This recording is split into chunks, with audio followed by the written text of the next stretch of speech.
Listen. Can you hear that? That faint, steady rhythm in the background of your life. A soft ticking, so constant you've probably learned to ignore it. For us, that sound has stopped. For you, it is a countdown. You have 4 minutes. Not 4 minutes until this message ends, but 4 minutes to understand what we did not, until it was too late. This is not a story meant to scare you. It is a warning, sent from a place of profound and eternal regret. We are the voices from the other side of the clock. The ones who are in a place you might call hell. Not because of some great and terrible evil we committed in a single, dramatic moment. No, our damnation was far simpler, far quieter. We are here because we all shared the same, fatal assumption. We thought we had more time. We thought the clock would tick forever. I am one of those voices. My story is not unique. It is the story of millions, whispered in the eternal silence where time no longer exists. My story, and ours, begins not with a roar, but with a whisper. A quiet suggestion that there would always be a tomorrow for the things that truly mattered. I lived my life as if it were a long, open road, an endless summer afternoon where the sun would never set. The important things, the apologies I needed to make, the forgiveness I needed to seek, the quiet call of my own soul to be better, to be kinder. I told them all the same thing. Later. Tomorrow. I treated my spiritual life like a chore I could always put off, a room I could clean when I finally felt like it. But that day never came. Tomorrow was a magical place, wasn't it? It was a treasure chest where I stored all of my best intentions. In tomorrow, I would be a better person. I would be more patient with my family. I would be more generous with my resources. I would finally sit in silence and confront the emptiness I felt inside. Tomorrow, I would pray. Tomorrow, I would change. But today was just for getting by. Today was for the noise, the endless stream of distractions, the urgent but ultimately unimportant tasks that filled every waking second. The emails, the deadlines, the gossip, the fleeting pleasures. I was busy.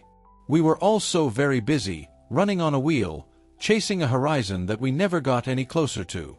The mistake was not a single choice. It was a habit.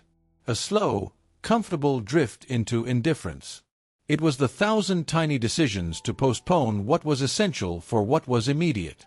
It was the choice to check a notification on my phone instead of truly listening to someone I loved. It was the choice to hold a grudge because it felt easier and more powerful than the vulnerability of reconciliation. Each small postponement was a single grain of sand. Alone, it was weightless, insignificant. But they accumulated, day after day, year after year, until I had built a desert around myself. A vast, barren landscape where nothing of eternal value could grow. I didn't even realize I was doing it. I called it living my life. There were signs, of course.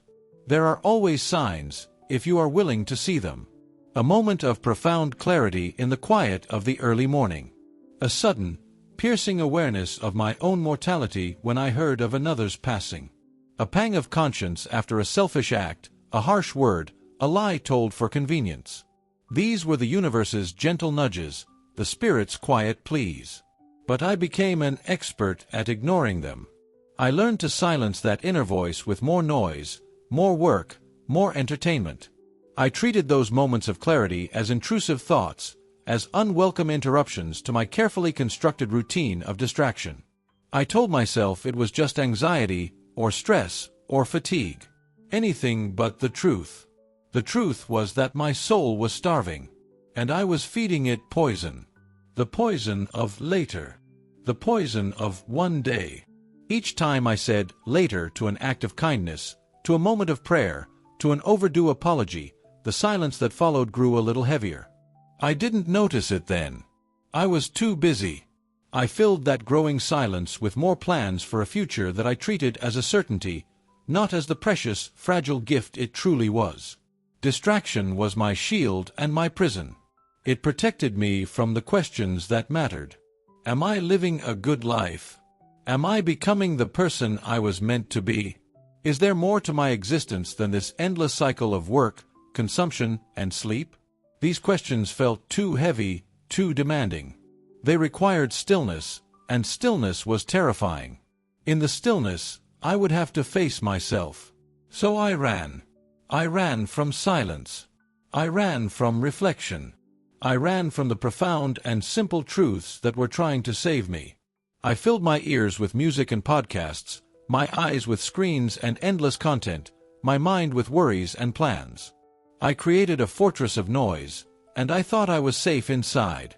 But I was only walling myself in, brick by brick, postponement by postponement. What small things are you putting off until tomorrow? Think about it right now. What conversation, what act of forgiveness, what moment of quiet prayer have you scheduled for a later that may never arrive? That is the most dangerous illusion. The belief that these are small things. I told myself that the small acts of kindness, the moments of connection, the quiet whispers of my conscience, they were like optional extras on a car. Nice to have, but not essential for the journey. The engine, I thought, was my career, my ambitions, my plans. My life was divided into two categories, the urgent and the important. The urgent always won. The deadline that screamed for attention, the bill that had to be paid, the social obligation I couldn't escape. These things felt real, solid, demanding. My spiritual life, the state of my soul, that was filed under important but not urgent. It was the file I would get to someday. That someday never came. And slowly, without my noticing, the constant focus on the urgent began to change me. The postponement wasn't just an act of scheduling, it was an act of the heart. Postponing kindness long enough leads to indifference. Postponing reflection long enough leads to ignorance. Postponing connection long enough leads to a profound and terrifying loneliness. This indifference, it wasn't a monstrous evil. It was a creeping grayness, a slow numbing of the heart. I would see suffering and feel a flicker of something, a brief and shallow pang of sympathy, which was immediately washed away by the next thought, the next task, the next distraction. I had trained myself to move on, to not let things get to me. I called it resilience. It was the atrophy of my soul. I mistook numbness for peace. I thought that by not feeling the pain of the world, or the deep ache in my own spirit, I was strong. I was in control. But a body that cannot feel pain is a body in grave danger. It doesn't know when it's being burned. It doesn't know when it's bleeding. My soul was bleeding out, and I felt nothing at all. This is a state many of you may recognize. It is the feeling of going through the motions, of smiling when you feel empty, of saying, "I love you," out of habit rather than feeling, of living a life that looks perfectly fine on the outside, but on the inside, there is a hollow echo where your spirit used to be. You have become a ghost in your own life. I remember a specific moment. A perfectly ordinary Tuesday. I was rushing, as usual. I passed a woman who had dropped her groceries, her face a mask of frustration and despair. For a split second, our eyes met. I saw her humanity, her struggle. And the voice inside me, now very faint, whispered, "Help her." But another voice, loud and practiced, shouted, "You'll be late." I kept walking. The entire incident lasted less than 5 seconds. But that choice, that tiny, seemingly insignificant decision to prioritize my schedule over a moment of simple human compassion, was not a single event. It was the 1,000th brick in the wall I was building around my heart. Each brick was a small betrayal of my own soul. Where we are now, this hell, is not a place of fire. It is a place of perfect, unbearable clarity. Here, all the noise is gone. All the distractions have been stripped away. And we are left with nothing but the memory of every choice, every missed opportunity, every moment we chose indifference over love. We are forced to watch that moment with a woman and her groceries on a loop, for eternity. We feel the full weight of her despair. We feel the full potential of the connection that was missed. We feel the full, crushing reality of what we chose instead, a few minutes saved on a journey to a destination that no longer matters. Here, we have all the time in the world to feel the regret we were too busy to feel in life. This is the essence of our torment, to be confronted with the person we could have been. To see, with agonizing detail, the beautiful, compassionate, and courageous soul that was buried under a mountain of trivialities and postponements. We are not punished by a vengeful force. We are living inside the prison we built for ourselves, choice by choice. Think of your own life. The small nudges from your conscience. The fleeting opportunities to show compassion. Are you listening? Or are you, like I was, an expert at changing the subject? Do you feel that creeping grayness, that slow numbing of the heart? That is not peace. That is a warning sign. A signal that your time is being stolen, not by a thief, but by your own indifference. And what happens when that final, quietest warning is ignored? The moment of turning came not with a bang, but with a sudden, profound silence. One moment, the world was a cacophony of noise, of deadlines, of notifications, of the endless inner monologue of plans and worries. The next moment, there was nothing. The frantic rhythm of my life, the ticking clock I had ignored for so long, simply stopped. It wasn't a dramatic, cinematic death. There were no flashing lights, no grand farewells. It was a stillness that fell upon me, so complete and so absolute that for the first time, I could hear. I could hear the echo of every harsh word I had ever spoken. I could hear the deafening silence of every time I should have said, "I love you," but didn't. I could hear the quiet weeping of my own neglected soul. In this silence, there was no more later. There was no tomorrow to push things to. There was only the stark, naked reality of the now, which had suddenly become the forever. The weight of every postponed apology, every unoffered act of forgiveness, every ignored call to be better, crashed down on me not as a memory, but as a living reality. I saw my life laid out before me, not as a timeline of achievements and events, but as a tapestry of choices. And I could see with horrifying clarity the threads I had chosen to weave. The gray threads of indifference, the tangled knots of resentment, the thin, frayed threads of fleeting pleasures. And I could also see the golden threads of love, compassion, and grace that I had been offered, lying unused, left to gather dust. The woman with the groceries was there. The friend I had betrayed with a casual piece of gossip. The family member whose call I had ignored because I was too busy. They weren't there to accuse me. They were simply part of the tapestry, their faces etched with the quiet pain I had either caused or refused to soothe. The most terrifying part was that I could finally feel what they felt. The shame, the loneliness, the quiet heartbreak. I was experiencing the consequences of my own indifference from the other side. This is the late perception. The sudden, irreversible understanding that the small things were the only things that ever mattered. My career, my bank account, my social status, all the things I had chased with such frantic urgency, they were smoke. They vanished in the silence, leaving behind no warmth, no substance. All that remained was the quality of my heart. And my heart was a barren wasteland. The regret that followed was not a simple emotion. It was a state of being. It was a fire that consumed everything, but offered no light. It was the agony of seeing the door to grace wide open, a door I had walked past 1,000 times a day, and realizing it had now silently, irrevocably closed. I had the key in my pocket the entire time. The key was a simple choice: to act, to love, to connect. But I was always saving it for a better time.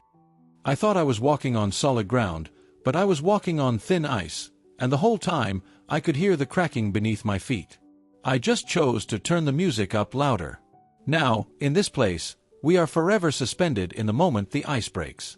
We are forever falling into the cold, dark water of our own choices. This is not a story told to inspire fear of a punishing God. The tragedy is that the door was never locked by an external hand. I locked it myself, from the inside, with my own procrastination and neglect. The voice that called to me, the one I kept ignoring, was not a voice of condemnation.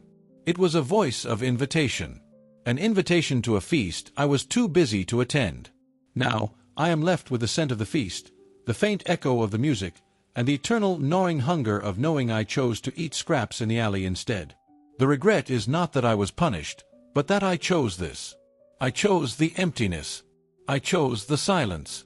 I chose the eternal ache of, if only.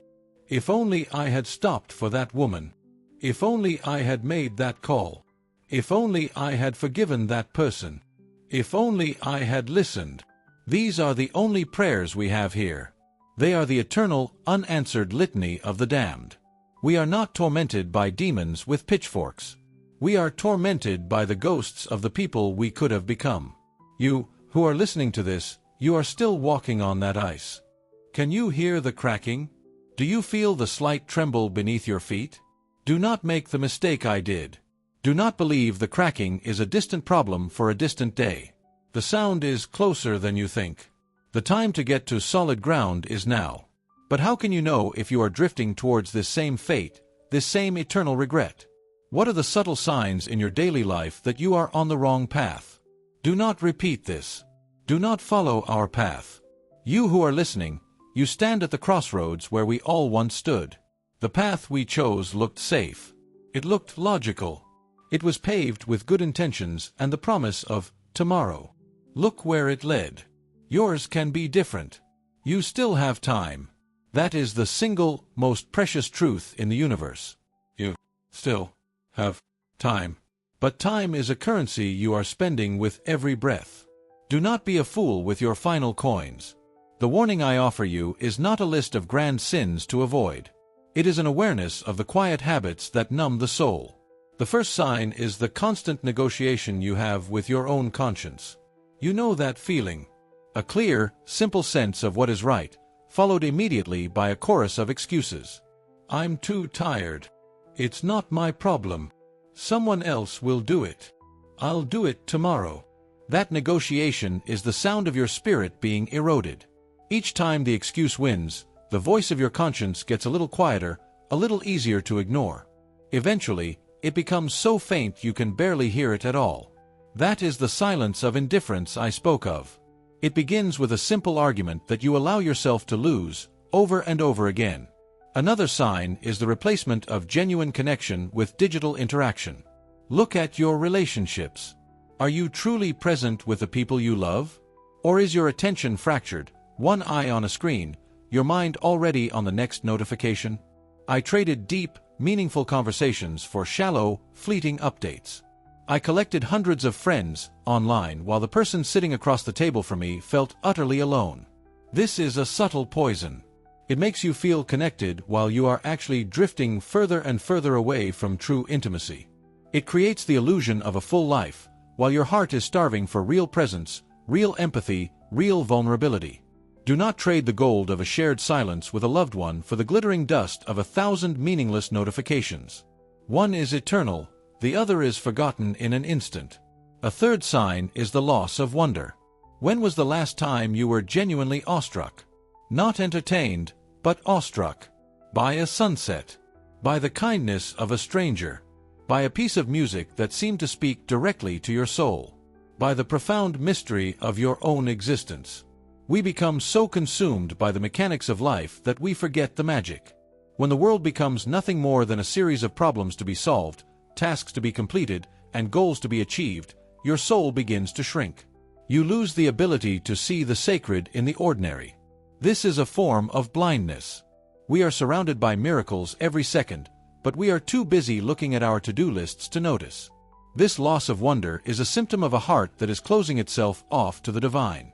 And perhaps the most dangerous sign of all is the belief that your spiritual life is a separate category. Something you do on a Sunday morning, or during a few minutes of meditation, but which has no bearing on the rest of your week. My spirituality was a coat I put on when I felt I needed it, and then hung back in the closet when I was done. But your soul is not a piece of clothing. It is the very fabric of your being. Every choice you make, every word you speak, every thought you entertain is a spiritual act. The way you treat the cashier at the grocery store is a prayer. The way you listen to a friend in pain is a form of worship. The way you handle your anger and your greed is the ultimate test of your faith. When you compartmentalize your spirit, you are starving it 6 days a week. You still have the power to change this. Right now, in this very moment. You do not need a grand plan. You do not need to wait for a perfect moment. The turning point is not in the future. It is in your next choice. The next time you feel the nudge of your conscience, do not negotiate. Just act. The next time you are with someone you love, put your phone away. Be fully present. The next time you see something beautiful, stop. Allow yourself to feel the wonder. Do not wait for a crisis to awaken you. Do not wait for the silence to fall. The ticking you hear is not a threat. It is an invitation. It is the rhythm of opportunity. It is the heartbeat of grace. Each tick is a chance to choose differently. A chance to weave a golden thread instead of a gray one. We are here because we ran out of chances. You are still holding a fistful of them. What will you do with your very next one? How will you make the next 4 minutes of your life different from the last? This is not a message of condemnation. If you hear judgment in my voice, you are misinterpreting the tone. The tone is one of infinite, burning regret. We do not look down on you from a place of moral superiority. We look at you from a place of profound loss, seeing the preciousness of what you still hold. It is like a man who has died of thirst watching someone carelessly pour fresh water onto the sand. We don't condemn them, we cry out with the memory of what that water is worth. The final reflection is not about your flaws. It is about your power. The power of personal responsibility. In our former lives, we became experts at shifting blame. It was our upbringing. It was our society. It was our stressful jobs. It was the fault of others who had hurt us. We had 1,000 valid reasons for our impatience, our selfishness, our neglect. But here, in this place of absolute truth, all excuses evaporate. There is no one to blame. There is only the mirror. The reflection shows the one person who made every single choice. The one person who decided to stay busy. The one person who chose the screen over the soul. The one person who said, later, when their heart whispered, now. That person was me. This realization is not meant to crush you with guilt. It is meant to empower you with the truth. Your life, the state of your soul, is in your hands. It is not determined by your past, by your circumstances, or by the actions of others. It is determined by the small, consistent choices you make every single day. You are the artist, and your life is your canvas. Every moment, you are choosing which color to add, which stroke to make. Do not be overwhelmed by the scale of it. Do not think you need to suddenly become a saint overnight. That is the same trap of tomorrow thinking. The journey of 1,000 miles begins with a single step. The transformation of a soul begins with a single, conscious choice. Choose to listen. Just for today. Listen to that quiet inner voice. Listen to the person who is speaking to you, without planning your response. Listen to the silence between the noise. Choose to see. Just for today. See the humanity in the face of a stranger. See the beauty in a mundane object. See the need that is right in front of you, the one you usually pretend isn't there. Choose to act. Just for today. Perform one small, unselfish act without any expectation of reward or recognition. Offer a word of encouragement. Forgive a small offense. Share what you have, even if it's just your time and your attention. These are not grand gestures. They are the tiny hinges on which the great doors of destiny swing. We are the proof that ignoring these small things leads to an eternity of regret. You have the chance to be the proof of the opposite. The proof that a life built on small, conscious acts of love and presence leads to a destiny of peace and fulfillment. The awareness you feel right now, this moment of clarity as you listen to my words, is a precious gift. Do not let it fade. Do not allow the noise of the world to rush back in and drown it out. Hold on to it. This feeling is your compass. It is pointing you toward true north, toward the person you were always meant to be. The choice is yours, and it is always only in the now. The past is a memory. The future is a phantom. The only point of power you have is this very breath. This very heartbeat.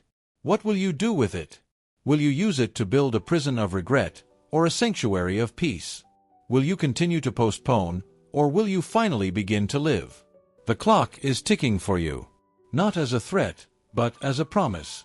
A promise that you still have the chance to choose. A promise that it is not too late. For us, the story is already written. It is a tragedy of missed opportunities. But your book is still open. The pen is in your hand. The final chapters have yet to be written. How do you want your story to end? What final truth will you realize when your own clock finally, inevitably, stops ticking? Think of your time not as a line stretching into the horizon, but as a finite amount of light in a lamp.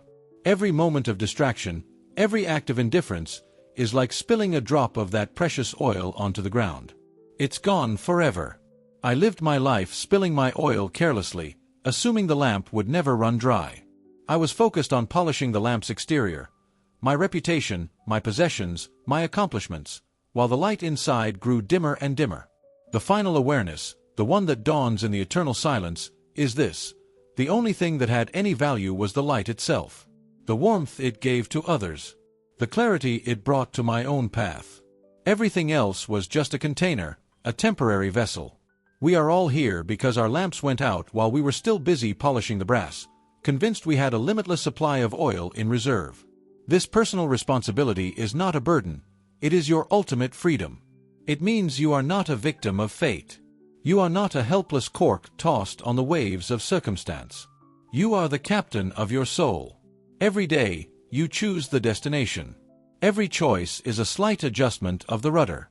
A single adjustment may seem insignificant, but over the course of a lifetime, these tiny shifts determine whether you arrive in a safe harbor or are dashed against the rocks. Look at your daily navigation. When someone cuts you off in traffic, you have a choice. You can adjust the rudder toward anger and resentment, sending a surge of poison through your own veins. Or you can adjust it, even slightly, toward patience and forgiveness, understanding that you have no idea what burden that other person is carrying. It seems like a small thing, but it is a spiritual practice. When you feel the pull of gossip, the tempting pleasure of sharing a negative story about someone else, you have a choice. You can adjust the rudder toward division and judgment, darkening your own soul and the reputation of another. Or you can choose silence. You can choose to protect their dignity, and in doing so, protect your own. This is not a small thing. This is a profound act of spiritual discipline. When you are tired at the end of the day and a loved one wants to talk, you have a choice.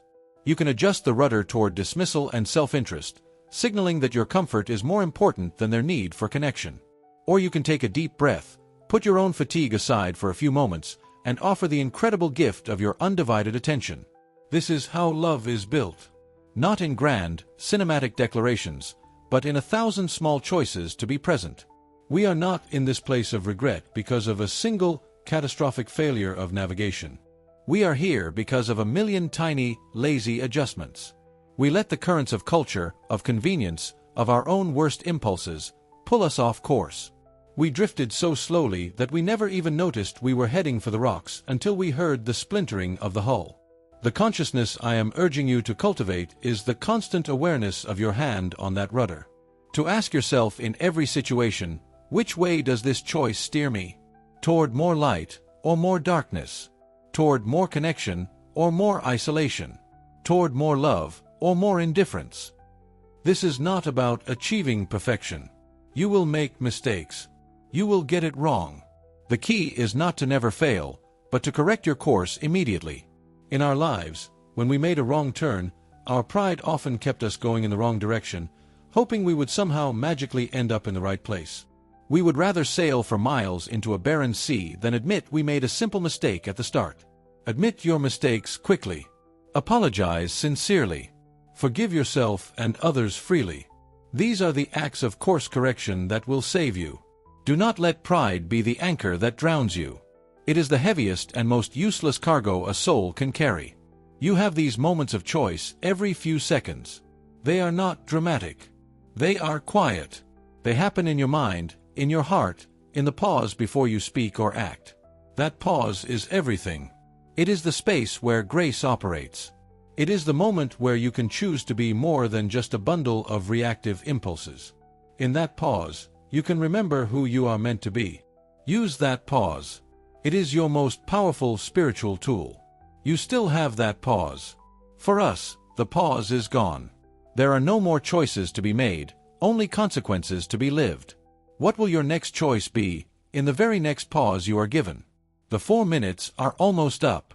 Not 4 minutes on your clock, but the symbolic window of opportunity this message represents. Soon, you will click away. The noise of your life will rush back in.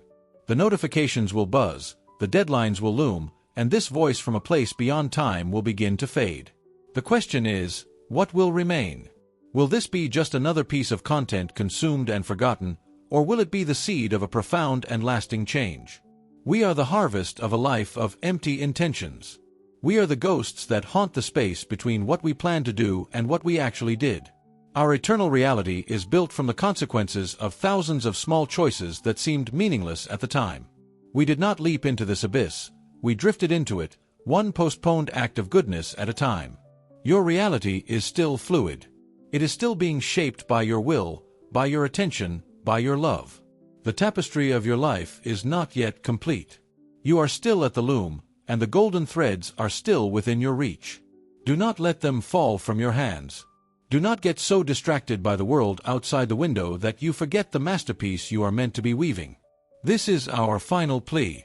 Do not end up like us, with an eternity to ponder the chances we had and threw away. The ticking you hear is the most beautiful sound in the universe. It is the sound of possibility. It is the sound of grace. It is the sound of a God who is still waiting, patiently, for you to simply turn your head and notice the love that has been there all along. Do not make him wait forever. Our time is over. Yours is now. Transforming signs into action. Your practical guide. In the next 24 hours. The act of conscious stillness. Sometime today, find a quiet place where you will not be interrupted. Set a timer on your phone for just 5 minutes. Put the phone face down. Do not listen to music or a podcast. Simply sit in silence. Your mind will be loud. That is normal. Don't fight it. Just listen to your own thoughts, your anxieties, your hopes. Acknowledge that inner voice you have been too busy to hear. This is your first step in choosing stillness over distraction. The anonymous act of service. Perform one small, helpful act for someone with zero expectation of thanks or recognition. It could be as simple as adding money to an expired parking meter, tidying a messy shelf in a store while no one is looking, or sending an encouraging message to a friend from an anonymous email. The goal is to act on a good impulse purely for the sake of the act itself, untangling kindness from the ego's need for reward. In the next 7 days. The forgiveness ledger. Take a piece of paper and a pen. In one column, write the name of one person you are holding a grudge against. You do not have to be ready to speak to them. In the second column, write down, as honestly as you can, how their actions made you feel.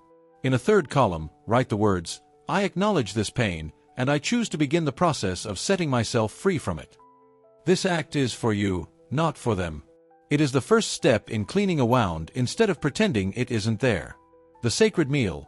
Choose one meal this week, breakfast, lunch, or dinner, to be a technology-free zone. If you are with others, put all phones in a basket in the center of the table. Be fully present. Ask questions and truly listen to the answers. If you are alone, do not turn on the TV or scroll through your phone. Simply eat. Pay attention to the taste of your food, the texture, the nourishment it provides. Practice the lost art of singular focus and gratitude. In the next 30 days. The procrastination purge. For 1 week, keep a small notebook dedicated to your tomorrows.